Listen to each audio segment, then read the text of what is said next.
What's good? What's good? It's your boy Micah back at it again with yet another video on death magic and necromancy. This will be part 2, continuing the discussion about what we talked about yesterday in regards to jewelry protocol for working with the dead and that kind of spiel. Today, however, kind of want to take a different turn to it and talk about what you can do with the deathly magics. Hold on 1 second.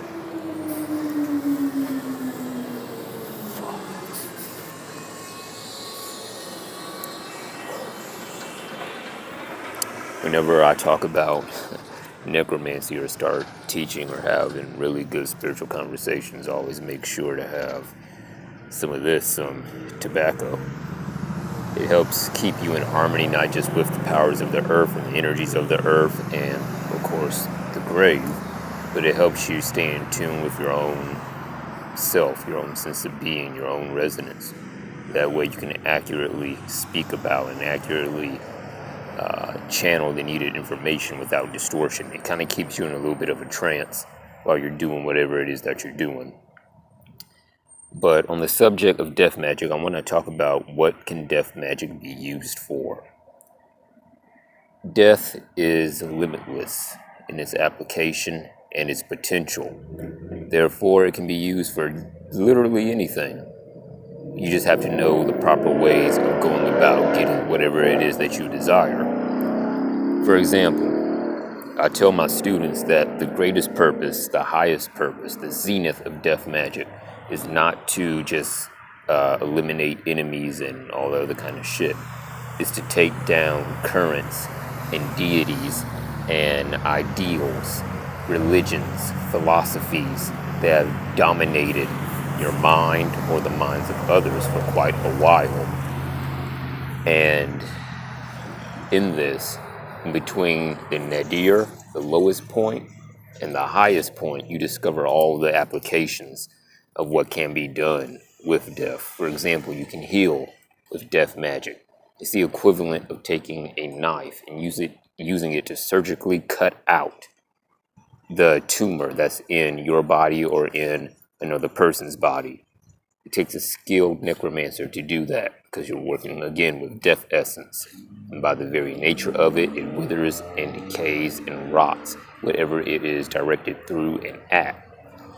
You can seduce others with death magic. Why? Because death is very primal, and the most primal, I'm not going to say emotion, but the most primal energy is sexual energy. Death is that magnetic attraction that simply pulls you in. It may have you a little bit off-put because the energy is not what you're used to, but it will pull you in nonetheless and seduce you to your death. It will make you let your guard down and allow the other person into the deepest reaches of your soul. This kind of goes into a little bit of sex magic in combination with necromancy, which, yes, is very fucking possible. And no, it just does not have to be fucking the dead corpse, although that is an aspect of it. Essentially, to briefly touch on that, you bring the death essence into you. You let it flow through you. You become one with that flow. And at the climax of sexual intercourse, you release all that death, all that rot, all that desire for the downfall of your partner into their bodies. And it will take its time. It will do what it needs to do. And you almost have like a miniature soul travel within this climax, and you'll enter into the soul of that partner, and you have free reign for those few moments to rearrange their souls, needs, desires, wants, and all that shit according to your will. It's called soul rape, and it is one of those, I'm not going to say the most vilest, but it's one of the most dangerous aspects of death magic. Because if the person then knows what the fuck you're doing, then that becomes an issue. They can reverse the shit. They can do all that. And so you just have to be wise about what you do and who you do it with. But going back to the different applications of death magic, you can kill, you can heal, you can seduce, you can get physically stronger through working with it if your attunement and your resonance is strong enough, because the entire current carries with it the skills, strength, and abilities of all those who have fucking died. And those skills, that strength, that collective strength, is what is summoned when you work with the death current. You can get smarter by working with death magic, hooking into the various minds and mindsets of the dead, gaining their intelligence, gaining their secrets. If you know how to not necessarily bind them correctly, but if you know how to extract the information properly without disrespecting them. Give me just a minute, guys.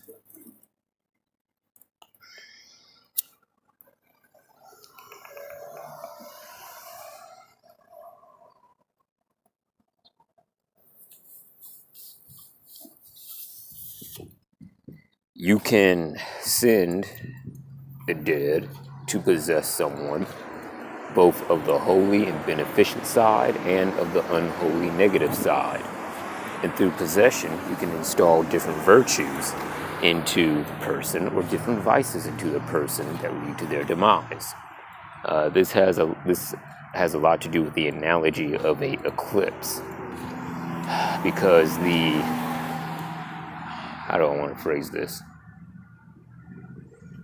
The shadow of a thing is perceived by something eclipsing its light. And so you are essentially sending a spirit of the dead to eclipse another person's self, which then casts that shadow and allows you to influence them. But that's a whole other topic for a whole other video.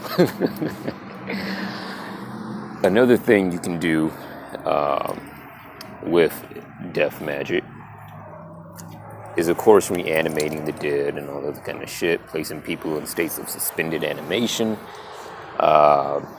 You can, I'm trying to think, what else? There's so much you can literally do with it. It's hard to put it just in a box. The applications are limitless. You can cause natural disasters. You can fucking stop natural disasters. You can bring somebody to the edge of death. You can take somebody back from the edge of death. Like, there is so fucking much you can do with this shit, guys. But it relies on your belief. As much as I hate to fucking say it, it relies on your belief, your respect for the dead, and your attitude and your purity of heart. And I don't mean that in a moral sense, because y'all know I don't fuck with morals. What I mean is, you need to know what you're going after. You need to have clearly defined goals for your apotheosis and your ascent, and you need to know how far you want and are willing to go into the death current to achieve whatever the fuck it is you desire. Because if you don't, you're going to come upon a certain point to where it is literally do or die, where there is literally no black and white. You simply have to make a choice right then and there. And if you falter, if you decide not to do that thing which is required, then you do risk not so much the dead turning against you, but you risk your progress being stopped. That current turning against you, which is really an expression of your own higher God essence turning against you for the moment, because you refuse to put aside weakness and present strength and do whatever it is that needs to be done.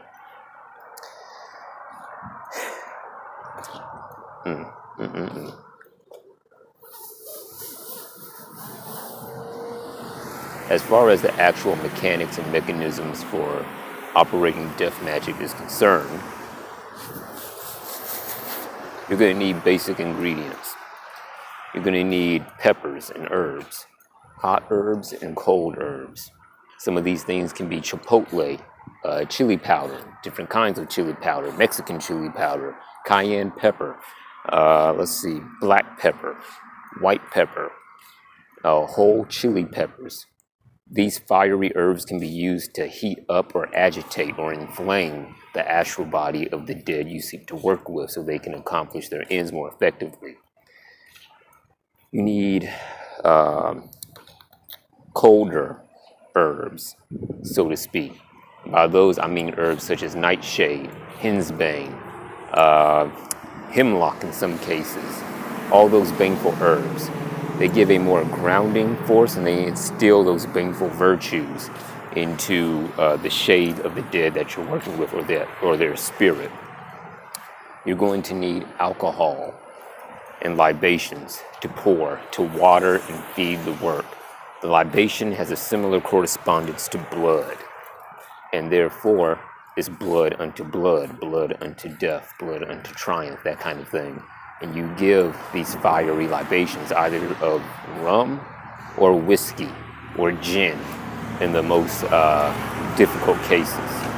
If you're not able or if you're not old enough to have those things, there are substitutes that you can use and different ritual concoctions you can create to kind of substitute for alcohol. In general, when you're working with the dead, depending on their numerical correspondence and all the other kind of shit, or the type of dead that you're working with, you can either pour out the libations on top of their sigil or before their grave, or you can spray it from your mouth for, let's say, 7 times. If you're working with one of the Venusian dead, or like an intranquil spirit, and then go from there. You're going to need smoke, some form of smoke, some form of incense, especially for the dead who died by choking, hanging, anything to do with respiration, anything to do with breathing. Some of these incenses, the best one I would say is wormwood, specifically for necromancy.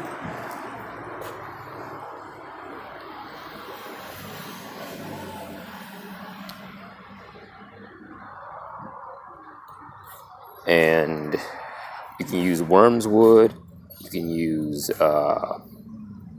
let's see what else, dragon's blood or a mixture of the two, or mugwort, because it will enhance your psychic connection to the dead, so you can enhance communication, that kind of thing. If you choose to use crystals, I suggest you use amethyst and or onyx or obsidian.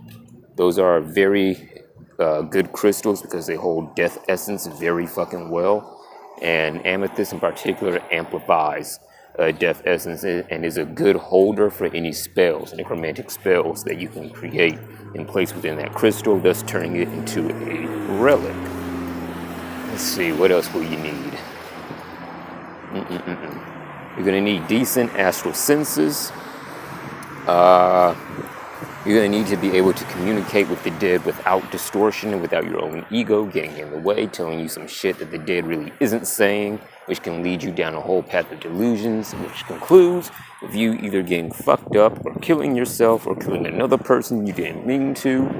You're going to need discernment to know the difference between having actual power and just being good at negotiating pacts with different entities, because there is a difference between the two. You're going to need common sense, because some of you will be more experienced, kind of like intermediate level, and you'll have a pretty good layout of what to do and what not to do. You will also need different ritual relics and different tools. These could be staffs, athings, things like that, specifically consecrated for working with the dead and death magic. There are many ways to go about creating these, some of which I will detail probably either on my Patreon or in the next video. But those are some of the things that can be done with Deathly Magics. It's a wide application, a lot of things that are possible, and a lot of means to accomplish whatever goals you have set for yourself. There are ways to enthrall the dead and to not enslave them, but form an army, so to speak. And I'll probably cover that in the next video. But until then, A few announcements. I'm gonna be starting to put content on my Patreon. I'm not gonna specify what I'm gonna do due to possible enemies watching and all the other kind of shit, but it's gonna be epic. So be on the lookout for that. If you haven't subscribed to the Patreon, please do so. We'll be posting great fucking content, some really dope shit. Like, share, and subscribe. Freaking thank you for watching, and have a good day.